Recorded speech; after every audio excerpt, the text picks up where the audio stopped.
பண்ணலாமாப்பா? சரி சரி போடு போடு.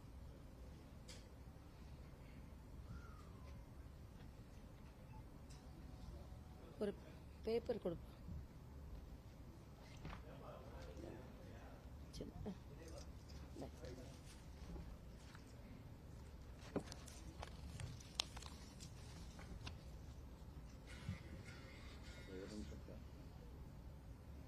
சொல்லுங்க.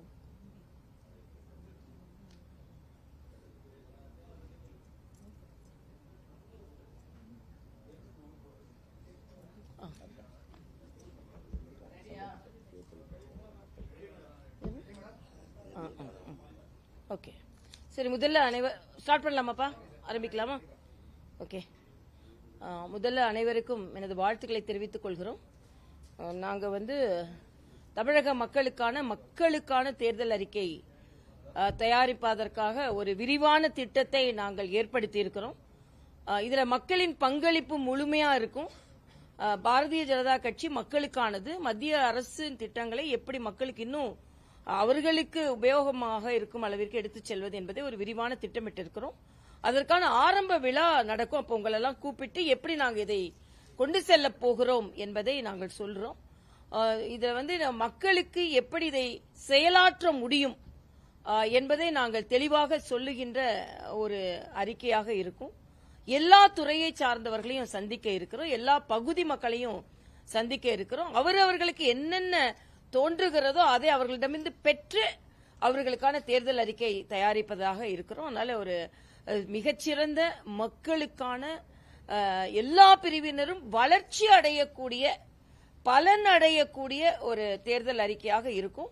இந்த தேர்தல் அறிக்கை ஆட்சிக்கு வந்த பின்பு எந்த அளவிற்கு மக்களின் வளர்ச்சியில் பங்கு பெறும் என்பதையும் நீங்க எல்லாம் பார்க்க தான் போறீங்க. அதனால இது ஒரு மிக மிக சிறந்த அறிக்கையாக இருக்கும். நீங்கள் இதுவரைக்கும் எந்த அரசியல் கட்சியும் கொடுக்காத ஒரு தேர்தல் அறிக்கையாக இருக்கும் என்பதை நீங்கள் பார்க்க போகிறீர்கள். நீங்களே எங்களை பாராட்டும் அளவிற்கு இந்த தேர்தல் அறிக்கை இருக்கும். இதை ஏன் நாங்க சொல்றோம்னா, நிச்சயமாக நாங்கள் மிக மிக மிக நம்பிக்கையோடு 2026 தேசிய ஜனநாயக கூட்டணி தான் வெற்றி பெறும் என்பதை நேற்றைய தினம் மரியாதைக்குரிய பாரத பிரதமர் சொல்லிவிட்டு சென்றிருக்கிறார்கள். அதனால் நாங்கள் வெற்றி அடையக்கூடிய ஒரு கூட்டணிக்கு சிபாரிசு செய்கின்ற, நடைமுறைப்படுத்துகின்ற தேர்தல் அறிக்கையாக இது இருக்கும். இன்னொன்று, இன்று காலை மரியாதைக்குரிய முதலமைச்சர் அவர்கள் நேற்றே அவரோட ட்வீட் டபுள் என்ஜின் கவர்மெண்ட் அப்படின்னு சொல்றீங்க, டப்பா என்ஜின் கவர்மெண்ட்டை வச்சு என்ன செய்வீங்க அப்படின்னு. டபுள் என்ஜின் கவர்மெண்ட் மட்டும் இல்ல, ட்ரிபிள் என்ஜின் கவர்மெண்டா பல மாநிலங்களில் அதிகாரப்பூர்வமாக ஆட்சிக்கு வந்த பின்பும், மாநிலத்தில் ஆட்சிக்கு வந்த பின்பு மாநகராட்சியிலையும் தேசிய ஜனநாயக கூட்டணிக்கு வெற்றியை தந்து ட்ரிபிள் என்ஜின் கவர்மெண்டாக பாரதிய ஜனதா கட்சி எந்த கட்சியோடு கூட்டணி வைக்கிறதோ அந்த கட்சிகளோடு இணைந்து ட்ரிபிள் இன்ஜின் கவர்மெண்டாக நாங்கள் போய்கொண்டிருக்கிறோம். நாங்கள் நீங்கள் டபுள் இன்ஜின் கவர்மெண்டாக போய்கொண்டிருக்கிறீர்கள் என்பதை தான் நான் இங்கே தெரிவித்துக் கொள்கிறேன். திராவிட முன்னேற்ற கழக திராவிட மாடல் ஆட்சி என்று சொல்வதை விட டபுள் இன்ஜின் மாடல், நாங்கள் டபுள் இன்ஜின் மாடல், நீங்க டபுள் இன்ஜின் மாடல் என்று சொன்னா சரியா இருக்கும். ஏன்னா சட்டம் ஒழுங்கை பாதுகாப்பதில் ட்ரபிள், மக்களுக்கான திட்டங்களை முழுமையாக கொண்டு வருவதில் ட்ரபிள், அதே மாதிரி மக்கள் போராட்டங்கள். இன்னைக்கு அங்கன்வாடி ஊழியர்களுக்கு இவ்வளவு செய்வேன்னு சொல்றாங்க. ஆனா அங்கன்வாடி ஊழியர்களை எப்படி பெரட்டி ரோட்ல எடுத்தீங்கன்னு மக்களுக்கு தெரியும். செவிலியர்கள் இன்னும் போராடி கொண்டிருக்கிறார்கள், மருத்துவர்கள் இன்னும் போராடி கொண்டிருக்கிறார்கள், துப்புரவு தொழிலாளர்கள் இன்னும் போராடி கொண்டிருக்கிறார்கள். ஆக எல்லாருமே, சத்துணவு பணியாளர்கள் போராடி கொண்டிருக்கிறார்கள். அரசாங்க ஊழியர்களுக்கு 20 வருஷமா காத்திருந்ததை கொடுத்தோன்றாங்க. எதை கொடுத்தோன்னு அரசாங்க ஊழியர்களுக்கே ஒரு முழுமையான ஒரு தன்மை இல்லை. அவர்கள் தொழிற்சங்கத்தை விட ஒரு சில பேர் அதை ஒத்துக்கொள்கிறார்கள், ஒரு சில பேர் ஒத்துக்கொள்ளவில்லை. இது முழுமையான பழைய ஓய்வூதிய திட்டமே இல்ல. அது பழைய ஓய்வூதிய திட்டத்தில் புகுத்தப்பட்ட ஒரு புதிய ஓய்வூதிய திட்டமாகத்தான் இருக்கிறது. அது மட்டும் இல்ல, தொடர்ந்து மத்திய அரசு புறக்கணிக்கிறது. நாங்கள் போராடித்தான் இதை பெற்றுக் கொள்கிறோம் என்று மறுபடியும் முதலமைச்சர் சொல்லிக் கொண்டிருக்கிறார். ஆனால் நேற்றைய தினம் மரியாதைக்குரிய பாரத பிரதமர் மிக தெளிவாக சொன்னார். 11 to 14 லட்சம் கோடி நாங்கள் அடிப்படை கட்டமைப்பிற்கு கொடுத்திருக்கிறோம். திட்டங்களுக்கு 3 லட்சம் கோடி கொடுக்கப்பட்டிருக்கிறது. அது மட்டும் இல்ல, நேற்று கிராம சடக் யோஜனா என்று கிராமத்திற்கான சாலைகள் போடுவதை முதலமைச்சர் சொல்கிறார். இது 60+40 மத்திய அரசின் உதவியோடு தான் இது செய்யப்படுகிறது. இந்த போன ஆண்டு மட்டுமே அவர் ஆட்சிக்கு வந்த பின்பு 1800 கோடி ரூபாய் அதற்காக மத்திய அரசு கொடுத்திருக்கிறது. அதே மாதிரி நேஷனல் ஹெல்த் மிஷன் தான் இன்னைக்கு வீடு தோறும் மருத்துவர் திட்டம்னு கொடுக்கறாங்க இல்லையா, அது வந்து நேஷனல் ஹெல்த் மிஷன்ல 4000 கோடி ஒதுக்கப்பட்டு இருக்கிறது இந்த மாநிலத்திற்கு. இந்த மாநிலத்தோட சுகாதார கட்டமைப்பை எப்படியெல்லாம் மேம்படுத்த முடியும் என்பதன் ஒரு பகுதி தான் அது. மத்திய அரசின் எல்லா திட்டங்களுக்குமான உதவியை பெற்றுவிட்டு மத்திய அரசின் உதவியே இல்லாம நாங்க போய்கொண்டிருக்கிறோம், போராடி கொண்டிருக்கிறோம், உழைத்து கொண்டு. நான் முதலமைச்சர்கிட்ட கேட்கிறேன், முதலமைச்சரே உங்களுக்கு ஓட்டு போட்டு மக்கள் தேர்ந்தெடுத்திருக்கிறார்கள், உழைக்கத்தானே சொல்லியிருக்காங்க. நீங்க பிழைத்துக் கொண்டிருக்கிறீர்கள், அது வேற விஷயம். லஞ்சம் வாங்கி பிழைத்துக் கொண்டிருக்கிறீர்கள். 11 அமைச்சர்கள் மீது ஊழல் குற்றச்சாட்டு இருக்கிற. உழைக்கிறேன்னா எதிர்கட்சிகளே உழைக்கும் போது ஆளும் கட்சி உழைச்சுதானே ஆகணும். பின்பு எதற்கு மக்கள் வாக்களிக்கிறார்கள்? இன்னொன்னு சொல்றாரு, தொண்டர்கள்லாம் ஓடி ஓடி உழைக்கணுமா, மிச்சத்தை நாங்க பாத்துக்கிறோம் அப்படின்னு. அப்ப மிச்சத்தை நீங்க பாத்துக்கிறன்றதுனால தான் திமுக கழக தொண்டர்களோட ஆதங்கம் என்று. சமூக நீதிக்கு நாங்க தான் பாதுகாவலர்னு சொல்றீங்க. இன்னைக்கு வரைக்கும் வேங்கை வயலுக்கு ஒரு தீர்வு கிடைக்கல. சட்டம் ஒழுங்கு நல்லா இருக்குன்றீங்க. செல்வ பெருந்தகை கேட்க மாட்டார், நான் கேட்கிறேங்க. திருநெல்வேலி மாவட்ட தலைவர் கொலையுண்டு 3 வருஷம் ஆச்சு, ஏன் கண்டுபிடிக்கல? ஆக என்ன சட்டம் ஒழுங்கு இருக்கு? இன்னைக்கு முதலமைச்சர் பேசுறத பார்த்தா இன்னொன்னு எனக்கு ரொம்ப வருத்தமானது என்னன்னா, பெண்களுக்கு உதவித்தொகை அவங்க வந்து விடியல் கையெழுத்தே இலவச பயணம் தான், அவங்களுக்கு வந்து விடியல் பயணம், அதுக்குதான் நான் முதல்ல கையெழுத்து போட்டேன்னு. விடியல் பயணம் கையெழுத்து போட்டீங்கன்னா பெண்களின் வாழ்க்கை விடியலையே. இன்னைக்கு 28,000 ரூபாய் அவர்கள் அதனால சேமித்து இருக்கிறார்கள். ஒரு குடும்பம் டாஸ்மாக்கு செலவழிக்கிறது 30,000 ரூபாங்க. தனியார் நிறுவனம் ஒரு கணக்கீடை செய்திருக்கிறார், 25,000 30,000 ரூபாய் டாஸ்மாகிற்கு ஒரு குடும்பத்திலிருந்து போகிறது அப்படின்னு. அதே மாதிரி 24,000 ரூபாய் நாங்க வந்து உதவித்தொகை கொடுத்ததுனால 2 வருஷமா தான் கொடுக்கறீங்க, அவங்களுக்கு அதனால் பலன் பெற்று இருக்கிறார்கள் என்று சொல்கிறார்கள். ஆனால் இன்னைக்கு டாஸ்மாகோட வருமானம் 49,000 கோடியை தாண்டி போய்கொண்டிருக்கிறது. எங்க இருந்து வருது? குடுக்கறீங்க, அக்காட்ட குடுக்கறீங்க, அண்ணன் டாஸ்மாக்ல நீங்க வாங்கிக் கொள்கிறீர்கள். ஆக இதற்கான உங்கள் திட்டம் என்ன? வருமானத்தை பெருக்குவதற்கான திட்டம் என்ன? அதே மாதிரி இன்னைக்கு சொல்றார், தனிநபர் வருமானத்தை பற்றி பேசுகிறார். தனிநபர் கடன் எவ்வளவு இருக்கு தெரியுமா தமிழ்நாட்டில்? தனிநபர் தலை மீது இருக்கிற கடன் இந்தியாவிலேயே தமிழ்நாட்டில் தான் அதிகம்.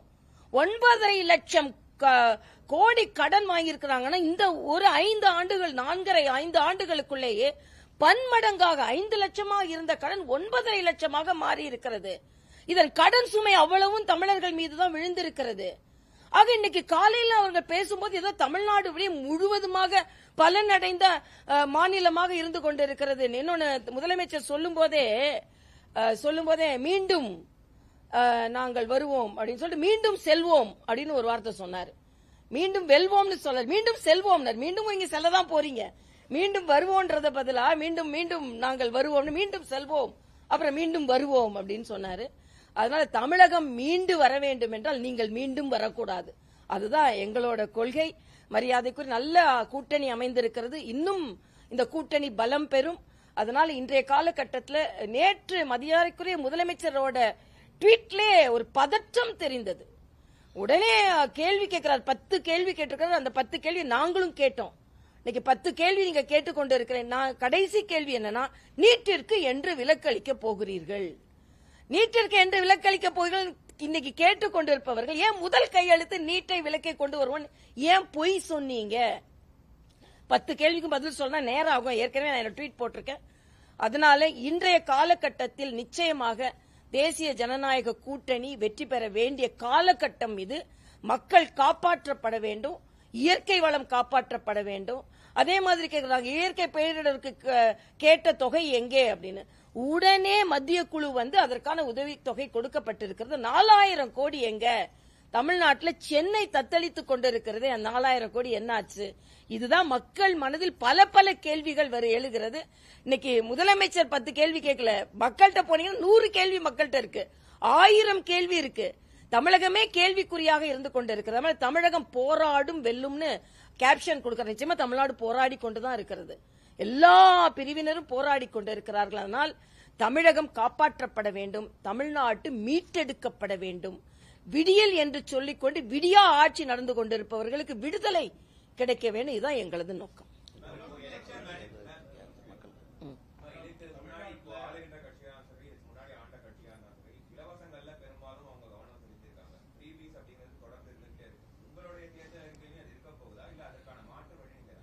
இல்ல, நாங்க மக்களுக்கு தேவையான என்ன, இப்ப கல்விக்கு கொடுக்கறது, மருத்துவத்துக்கு கொடுக்கறது, அவங்க வாழ்க்கை தரத்துக்கு கொடுக்கறது, அதெல்லாம் இப்போதைக்கு எங்களால எதுவும் சொல்ல முடியாது. ஆனா மக்கள் தாங்களாகவே முன்னேறி அவர்கள் பல பேருக்கு வேலை வாய்ப்பு கொடுக்கற மாதிரி தேர்தல் அறிக்கை நாங்க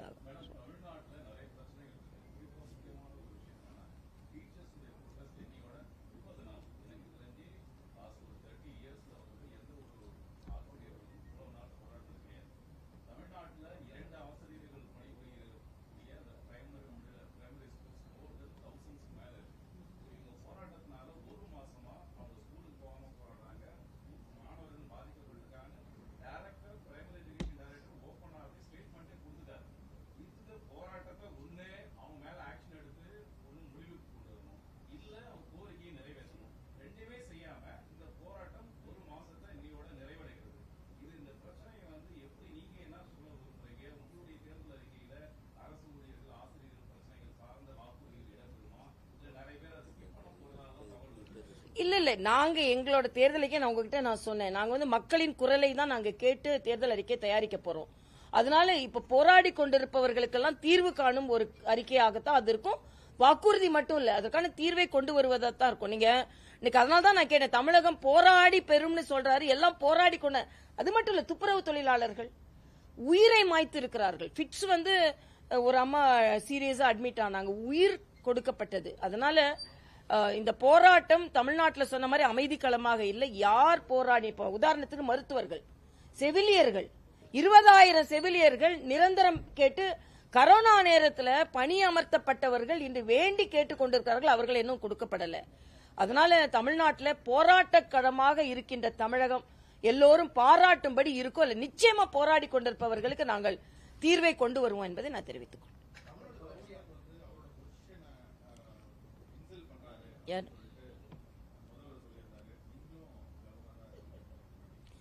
இல்ல, இதுல முதல்ல இருந்தே கவர்னரை ஒரு கான்ஸ்டிடியூஷன்ல ஒரு அத்தாரிட்டி, அவங்க உயர்மான பதவியில் இருப்பவர்கள், அவரை எப்ப பார்த்தாலும் நீ தேர்தலில் நிப்பீங்களா, நீங்க உங்களை எங்களை ஒண்டி கொண்டு வரீங்களா அப்படின்னு ஒரு சாதாரண பேச்சாளர் கூட ஆளுநரை விமர்சனம் செய்யும் அளவிற்கு ஒரு நிலையை முதலமைச்சர் தமிழ்நாட்டுக்கு கொண்டு வந்துட்டாருங்க. நீங்க சாதாரணமா பிரதம அமைச்சர் வந்தா வரவேற்கிறது இல்ல, நீதி ஆயோக் கூட்டத்துக்கு போறது இல்ல, ஆளுநரை மதிக்கிறது இல்ல. ஆளுநர் என்ற கான்ஸ்டிடியூஷனல் அத்தாரிட்டியை மாத்திரம் இல்ல, பிரைம் மினிஸ்டர் போய் மத்திய அரசுக்கு எங்களுக்கு எதுவும் கொடுக்கலன்னு சொல்லிக் கொண்டு இருக்கிறீர்களே. நேற்று அண்ணன் எடப்பாடியார் சொன்னாரு, நாங்க மத்திய அரசோட ஒரு இணக்கமான ஒரு சூழ்நிலையை வைத்துக் கொண்டு தமிழ்நாட்டிற்கு எதெல்லாம் பலன் தருகிறதோ அதை நாங்கள் பெற்று தருவோம் சொன்னாங்க. இப்ப எப்ப பார்த்தாலும் சண்டை போட்டுட்டே இருக்கிறது யாருங்க? பிரைம் மினிஸ்டர் வர்றாருல, புறக்கணிக்கப்படுகிறதுன்னு சொல்றீங்க. ஆனா பிரைம் மினிஸ்டர் வரும்போது பிரைம் மினிஸ்டர் வருகையை புறக்கணிப்பவர் யார்? அப்போ அளவலாவதற்கு நிறைய வாய்ப்புகள் கிடைக்கும். அதே மாதிரிதான் ஆர்டிகிள் 167 என்ன சொல்லுதுன்னா, எப்பொழுதெல்லாம் முதலமைச்சர் மாநில தேவைக்கு தேவையோ அப்பொழுது ஆளுநரை சந்தித்து பேச வேண்டும் என்று ஆர்டிகிள் 167 சொல்லுது. எத்தனை முறை முதலமைச்சர் ஒரு நட்பு ரீதியாக ஆளுநரை என்னைக்கு நீங்க சந்திச்சிருக்கீங்க? எதிர்கட்சியா இருக்கும்போது ராஜ்பவன் படிக்க ஏறிக்கொண்டே போனீர்கள் அல்லவா?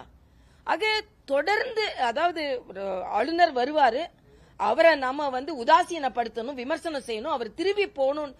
அந்த ஸ்கிரிப்டோட நீங்க சட்டமன்றத்தை ஆரம்பித்தீர்கள் என்றால் எப்படி சரியா இருக்குன்றதான் எனது கருத்து.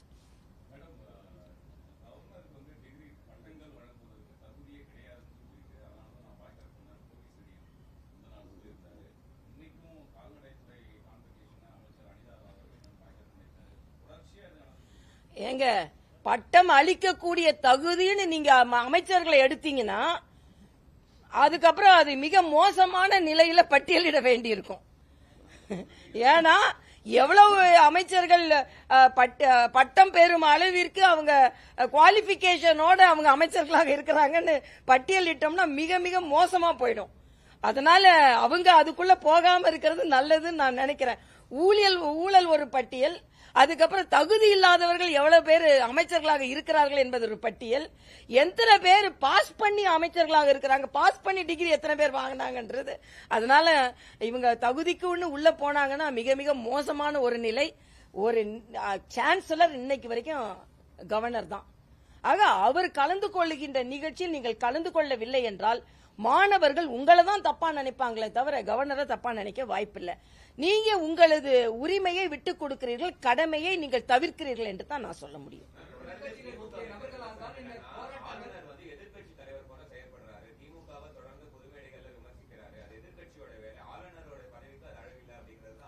இல்ல அவங்க முதர்ந்தே அதை சொல்றாங்க. அப்படி அவர் விமர்சனம் செய்தா கூட அதுக்கு பதில் சொல்லலாம். நீங்க ஒரு தனிநபருக்கு ஒரு கருத்தை சொல்வதற்கு உரிமை இருக்கும்போது தனி ஆளுக்கு உரிமை இருக்கும்போது ஆளுநருக்கு உரிமை இல்லையா? அதுக்கு நீங்க இல்ல நீங்க சொல்லுங்க. நீங்க இப்படி சொல்றீங்க, நாங்க இது சொல்றோம், ஆளுநருக்கு கடிதம் எழுதுங்க. இல்லன்னா ஆளுநர் ஒரு நாள் நான் சொன்ன மாதிரி 167 ப்ரொவிஷன் இருக்கு, போய் உட்கார்ந்து ஆளுநர் அவர்களே நீங்க இப்படி சொல்றீங்க, இது இப்படிதான் சொல்றதுல என்ன இருக்கு? ஆளுநர் சென்று முதலமைச்சர் சந்திக்க வேண்டும் என்று கான்ஸ்டிடியூஷன்ல ப்ரொவிஷன் இருக்கு. ஆனா அவரு டீ பார்ட்டிக்கு கூப்பிட்டாலே போக மாட்டேன்றீங்க. சாதாரணமா ஏன் ஒரு நாள் ஆளுநரும் முதலமைச்சரும் சந்திச்சாதான் என்ன? முதலமைச்சருக்கு அதுல என்ன ஈகோ ப்ராப்ளம்? தமிழ்நாட்டில் இருக்கிறதே முதலமைச்சரோட ஈகோ ப்ராப்ளம்ங்க. அது மத்திய அரசின் திட்டத்தை நான் பின்பற்ற மாட்டேன், எனக்கு ஈகோ. அதே மாதிரி ஆளுநரை நான் பார்க்க மாட்டேன், எனக்கு பெரிய ஈகோ. அதே மாதிரி பிரதம அமைச்சரே வந்தாலும் நான் கேட்கிறேன், உங்க ஒரு தொகுதிக்கு போறீங்க, அங்க உங்க கலெக்டர் உங்களை வரவேற்கலன்னு உங்களுக்கு எப்படி இருக்கும்? எஸ்பி வரலன்னா எப்படி இருக்கும்? ஆக கான்ஸ்டிடியூஷனை நீங்க கொஞ்சம் பின்பற்றினாதான் என்ன? எல்லாத்தையும் வயலேட் பண்ணுவேன் அப்படின்னு சொன்னா என்ன அர்த்தம்? இதுதான் நாங்க கேட்கிறோம். எதையாவது அவங்க துறை ரீதியாகவோ சட்ட ரீதியாகவோ அணுகி இருக்கிறாங்களா? சத்தம் போடுறாங்களே தவிர சட்ட ரீதியாக அணுகி இருக்கிறாங்களா? இல்லையே.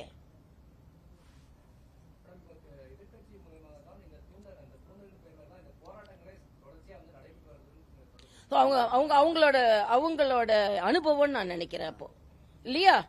அப்ப ஆளும் கட்சியா இருக்கும்போது போன வாட்டி எல்லா போராட்டங்களையும் நீங்க தூண்டிதான் செஞ்சீங்களே. அப்ப அப்படிதான் செஞ்சிட்டு இருந்திருப்பாங்க போல இருக்கு. பாம்பின் கால் பாம்பரியும் மாதிரி ஒருவேளை எல்லாம் அப்படி பண்ணிட்டு இருந்தாங்க போல இருக்கு. மக்களின் உண்மையான உரிமை போராட்டத்தை இப்படி கொச்சைப்படுத்தணுமா நான் கேட்கிறேன். கம்யூனிஸ்ட்கள் எங்கெங்க போனாங்க? பெட்டி பாம்பா அடங்கி போயிருக்கிறாங்க. பெட்டி பாம்பா. ஆமா. அதனால ஏன் நீங்க துப்புரவு தொழிலாளர்கள் போராடி கொண்டிருக்க எங்க போனீங்க? நீங்கெல்லாம் தொழிலாளர்களுக்கு என்று சொல்லிக் கொண்டிருக்க எங்க போனீங்க? இன்னைக்கு அடிமை கூட்டணினா இந்தி கூட்டணி தாங்க. வேங்கை வயலை பத்தி நான் கேட்க மாட்டேன். திருமாவளவன் உடனே சொல்வார், அவங்கள பத்தி நான் மட்டும் தான் கேட்கணுமா, மத்தவங்க கேட்க மாட்டாங்களா அப்படின்னு. நீங்களே கேட்கலாம், மத்தவங்க யாரு கேட்பா? அது மாதிரி தொழிலாளர்களின் தோழன்னு சொல்லிக் கொண்டிருக்கவங்க தொழிலாளர்கள் அங்க சொன்ன மாதிரி ஆசிரியர்கள் இருந்து செவில இருந்து போராடி எங்க போறீங்க நீங்களாம்?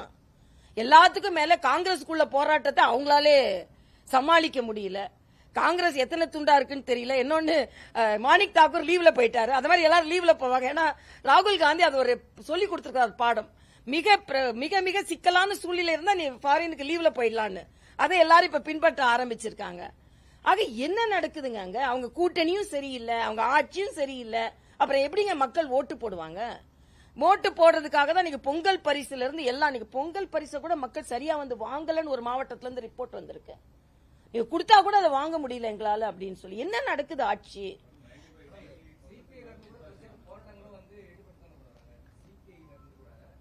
கூட்டணியிலிருந்து வெளியே வர சொல்லுங்க. கொடுத்துட்டு இருந்தாங்க. பெட்டி பாம்பா அடங்கி என்னங்க ஒரு குரல் கொடுக்க சொல்லுங்க. துப்புரவு தொழிலாளர்கள் பிரச்சனையை தீர்க்கலன்னா அங்க கூட்டணியிலிருந்து வெளியே வரும் சொல்ல சொல்லுங்க. அதே மாதிரி வேங்கை வயல்ல இத்தனை நாள் 3 வருஷம் ஆச்சு. நலமாக தண்ணீர் குடிக்க வேண்டிய பட்டியலின மக்கள் மலமாக தண்ணீர் குடித்திருக்கிறார்கள். வெளியே வர சொல்லுங்க. அந்த தைரியம் கூட இல்லைங்களா அவங்க? நாங்க கூட்டணியிலிருந்து வெளியே வருவோம், இதை தீர்க்கல நானு. ஆக யார பத்தி நீங்க பேசிக் கொண்டிருக்கிறீர்கள்? அவங்க கூட்டணியில எதை பத்தியும் கவலைப்பட மாட்டாங்க. சீட்டு தாங்க வேணும், அது மட்டும்தான் வேணும். மற்ற மக்களோட பிரச்சனை எதுவுமே அவங்களுக்கு தேவை கிடையாது. நிச்சயமாக அப்படிதான் எங்கள சூழ்நிலை இருக்கு. 200 தாண்டி நாங்கள் வெற்றி பெறுவோம் என்பதுதான் எங்களோட. ஒரே ஒரு நிமிஷம்.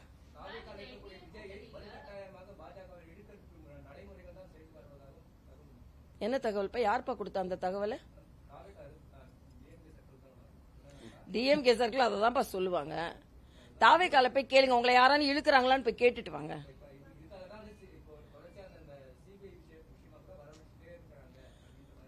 அது சட்ட ரீதியாக நடவடிக்கை. இப்ப வர வச்சுக்கிட்டே இருந்த அவர் அங்க வர வைக்கிறது இங்க வர வைக்கிறதுக்காக இல்ல. அதாவது அரசியல் ரீதியா என்ன வேணாலும் நடக்கலாம். விசில் எங்களுக்கு இப்ப உடனே தேவையில்லைப்பா, எங்கள்கிட்ட விசில் இருக்கு, குக்கர்ல விசில் இருக்குல்ல, அதனால இப்ப குக்கர் விசில் எங்ககிட்ட இருக்கு, அதை பத்தி யாரும் கவலைப்பட வேண்டாம்.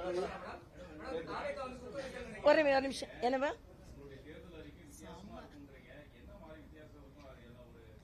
வரட்டும் பாக்கலாமப்பா, வரும் நீங்க வரட்டுமா. அப்படியே நீங்க இப்படிப்பட்ட நல்லவங்களை நாம புறக்கணிச்சுட்டே இருக்கமே அப்படின்னு மக்கள் நினைப்பாங்க, அந்த அளவுக்கு இருக்கு. இல்ல அது நீங்க வாங்கல, அறிவிப்பா, கொஞ்சம் பொறுமையா இருங்களேன், அறிவிக்கிற வரைக்கும் பொறுமையா இருங்களேன்.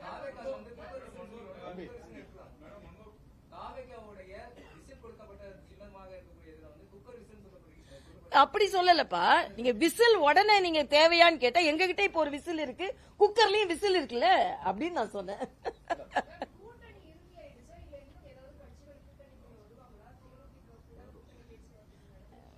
எந்த கட்சியோட பேச்சுவார்த்தையும் நான் சொல்ல மாட்டேன். இதற்கு மேலும் பல கட்சிகள் வருவதற்கு வாய்ப்பு இருக்கிறது. இப்ப திருமாவளவன் அவங்க கூட்டணி முழுமையா இருக்கான்னு நமக்கு தெரியாது. காங்கிரஸ்ல இப்ப முழுமையா அவங்க கூட இருக்காங்களா? இந்த கூட்டணி பத்தி அவர் ஏங்க கவலைப்படுறாரு? கவலைப்பட வேணாம்னு சொல்லுங்க. இந்த கூட்டணி முழுமையான கூட்டணி தான். என்ன கேட்டா இன்னைக்கு முழுமை அடையாத கூட்டணி இந்தி கூட்டணி தான். அவங்க உள்ள புழுங்கிக்கிட்டே இருக்காங்க, என்னைக்கு வெடிக்கும்னு தெரியாது. அது இல்ல, அது நான்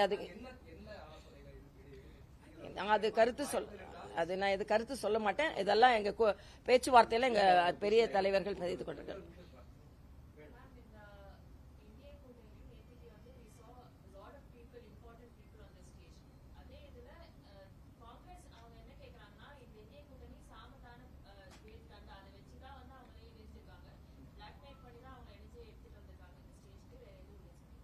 நான் கேக்குறேன், நான் கேக்குறேன், இவங்க எல்லாம் டெல்லிக்கு போனாங்கல்ல, காங்கிரஸ்ல குரல்கள் எழுப்பி கொண்டிருந்தது, எல்லாரும் டெல்லிக்கு போனாங்க. என்ன பிளாக்மெயில் செஞ்சு நீங்க வாயை புத்திட்டு இருக்கணும் எப்ப சொன்னாங்க?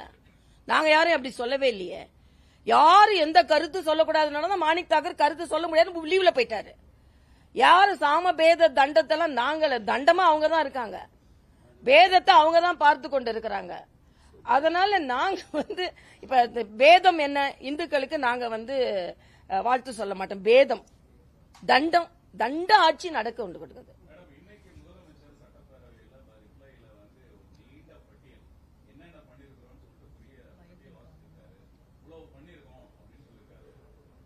அதத்தான் நான் சொன்னேன். இப்ப ரொம்ப பயம் வந்துருச்சுங்க அவருக்கு. நேத்து மரியாதைக்குரிய பாரத பிரதமர் வந்ததுல இருந்து ட்வீட் போடுறதுல ஒரு பதற்றம், இன்னைக்கு சட்டமன்றத்துல பேசுறதுல ஒரு பதற்றம்.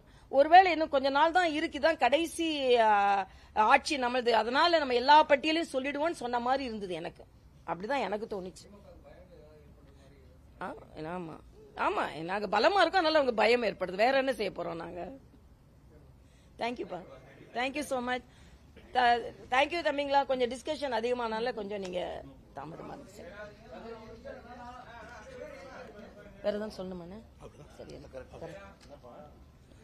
இவங்க எல்லாரும் என் கூட தேர்தல் அறிக்கையில மிக முழு ஒத்துழைப்பு தரப்போகிறாங்க. அவங்க எல்லாருக்கும் எனது வணக்கத்தை நான் தெரிவித்துக் கொள்கிறேன். வித்தியாசமான தேர்தல் அறிக்கை சொல்லிட்டேன், வித்தியாசமான தேர்தல். அதனாலதான் இப்ப அவங்க என்ன வித்தியாசம்னு கேட்க ஆரம்பிச்சிருக்காங்க.